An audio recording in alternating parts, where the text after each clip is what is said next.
in school, and I didn't know how to address certain situations.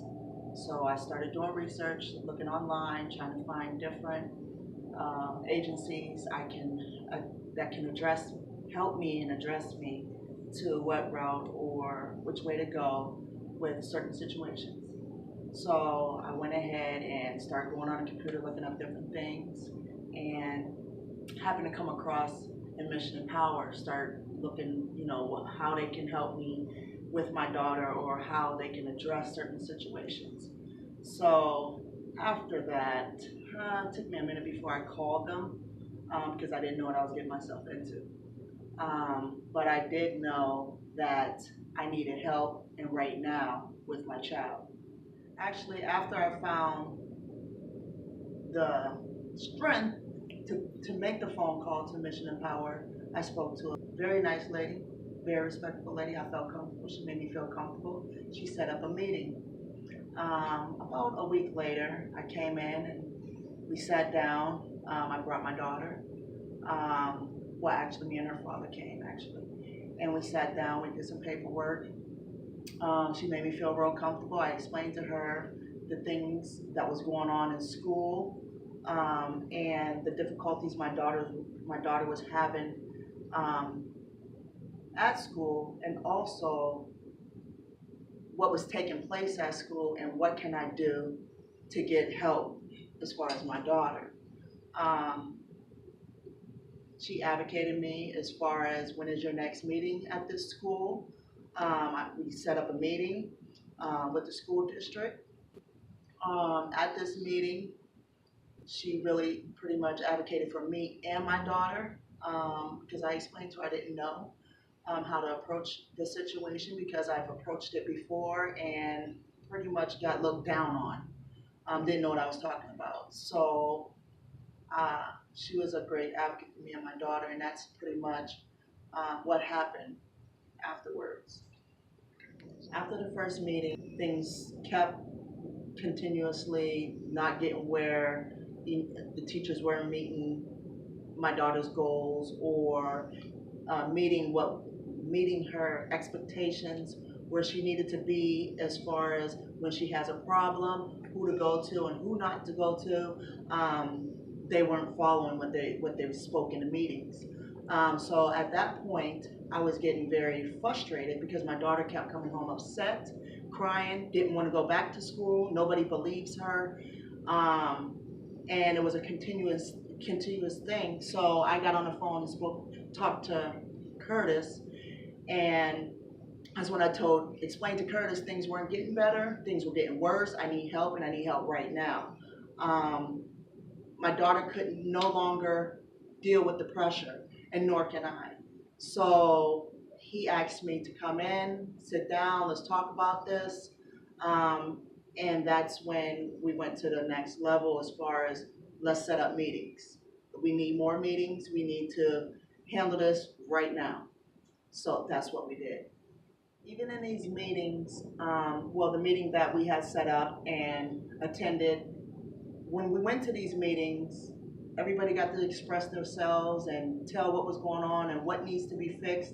I felt as though me and my daughter still was not being heard. We were pretty much, what we said meant nothing. And that really made me furious to the point where I'm going to be heard. My daughter is going to get the education I sent her to school for. After these meetings, I still felt as though things weren't progressing. So I happened to talk to Curtis after these meetings, and he suggested that I would come to some of these trainings. And I felt as though that was a good idea for me to start learning more, so I took his suggestions and ran with them.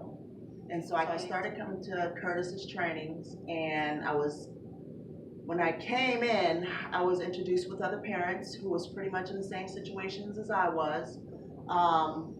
And it was good to be around other people who were pretty much in your same circumstances as far as what do I do next, who do I go to, what do I do, how can I advocate my child in situations like this, as far as the schools not meeting your child's expectations or the things that she needs while she's in school.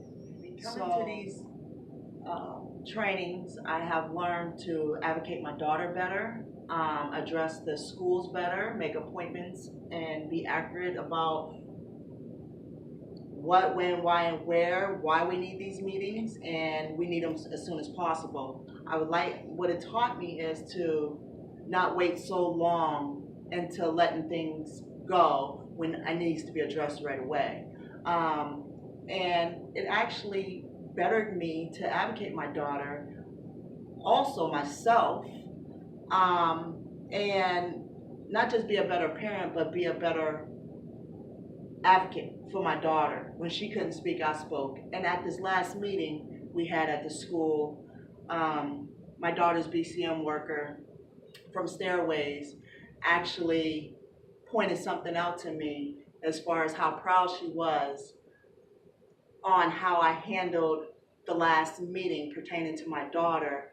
And what made me better is I took notes, what I wanted to ask the school, what I wanted to address with the school, and also what I wanted them to do as far as my daughter and what needs to be done so we can help her move forward with her education, and also dealing with certain people, places, and things. Okay, after my daughter's BCM worker brought that to my attention as far as how proud she was of me, and how I handled the meeting and how I approached the meeting. She was very proud of me, to the point where I started getting problems for myself as a parent. I've learned a lot dealing with Mission Empower, going to training, and I also would recommend any parent whose child is struggling, whose child has problems in school, whose child needs an advocate to come to training, deal with Mission Empower if you have to, or whatever you feel is best for you as a parent. It works. We just have to keep standing up for our kids. I also would like to tell other parents who need help with their kids, not just come to training. I mean, come when there's a problem, yes, and also come to the meetings because you need to learn and advocate and do what you have to do as a parent and stand up for your child and what you know and what your child knows. And it's always good to be a good parent, but don't just come when there's a problem. Come when there isn't a problem. They help you in every area.